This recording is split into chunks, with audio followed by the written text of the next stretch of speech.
Serah terima jabatan Panglima TNI dari Jenderal Andika Perkasa kepada Laksamana Yudo Margono pekan lalu menyisakan banyak cerita. Lebih dari sekedar seremonial, namun momen sertijab juga menjadi ajang reuni sesepuh militer tanah air.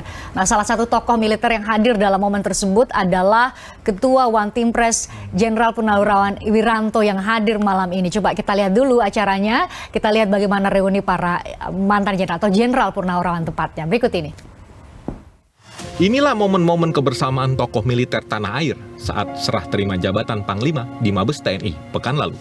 Dalam kegiatan ini, hadir Menteri Pertahanan Prabowo Subianto, mantan Panglima Widodo AS, dan Joko Suyanto, hingga Menko Polhukam periode 2016-2019 yang kini menjabat Ketua One Team Press, Jenderal Purnawirawan Wiranto.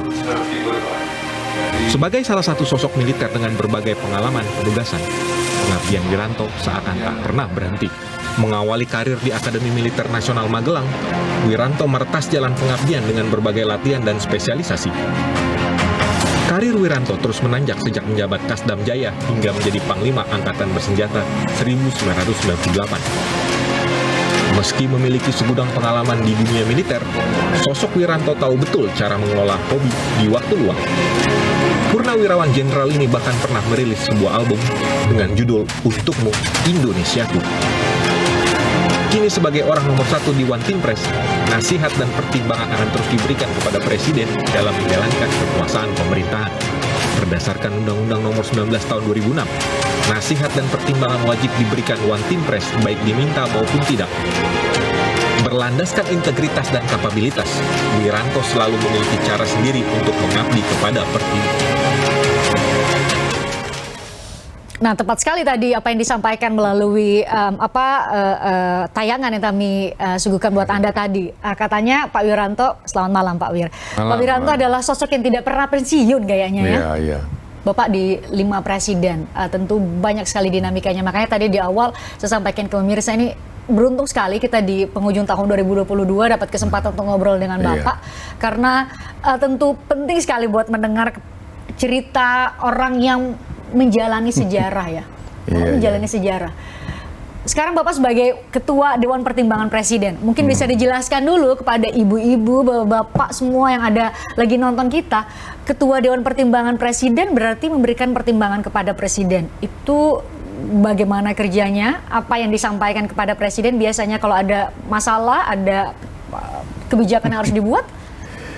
Iya, jadi terima kasih ya, saya sudah diundang malam-malam begini. Terima kasih Pak Wir datang.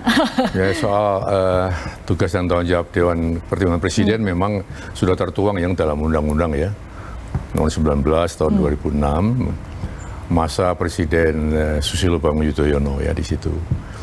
Jadi tugas kami memang bukan perorangan, tapi kita kolektif kolegial ya. Jadi kami ada 9 orang anggota Dewan Pertimbangan Presiden dan saya ditunjuk sebagai ketuanya. Dan tugas kami memang memberikan nasihat dan pertimbangan kepada Presiden, diminta atau tidak diminta, ya.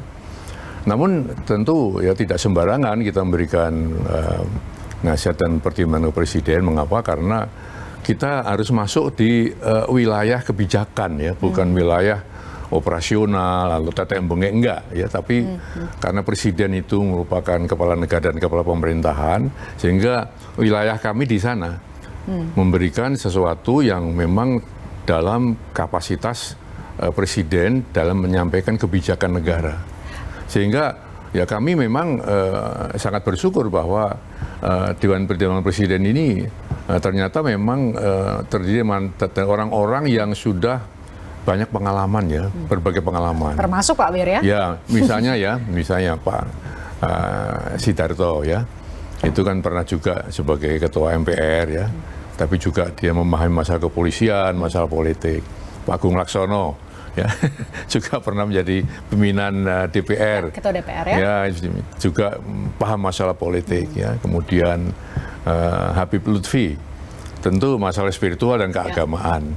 Bu Putri ya, seorang pengusaha, Mustika Ratu tentu paham betul masalah yang menyangkut masalah kegiatan perusahaan ya, lalu masalah UKM juga ada Pak Mardiono, cuma saya sekarang sudah pindah ke pimpinan partai P3 ya, sehingga meninggalkan One Team Press ya. Memang itu keharusan, nggak boleh merangkap dari ketua umum partai politik.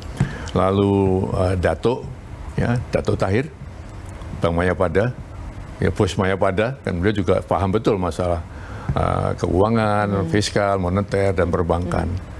Juga mantan Gubernur Jawa Timur, Pak Soekarwo, itu bidang pemerintahan, bidang kerakyatan paham betul ya situ.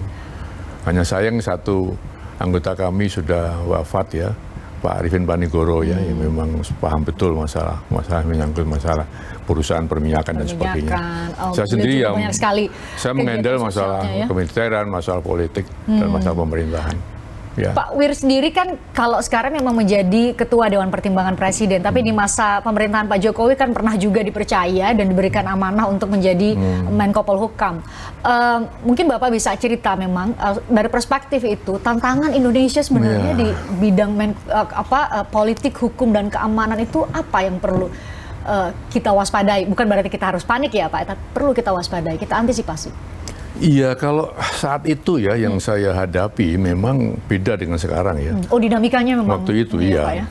Waktu saya hadapi memang syarat dengan berbagai suasana yang cukup panas ya, terutama pada saat kita menghadapi pemilu dan pasca pemilu, ya kan?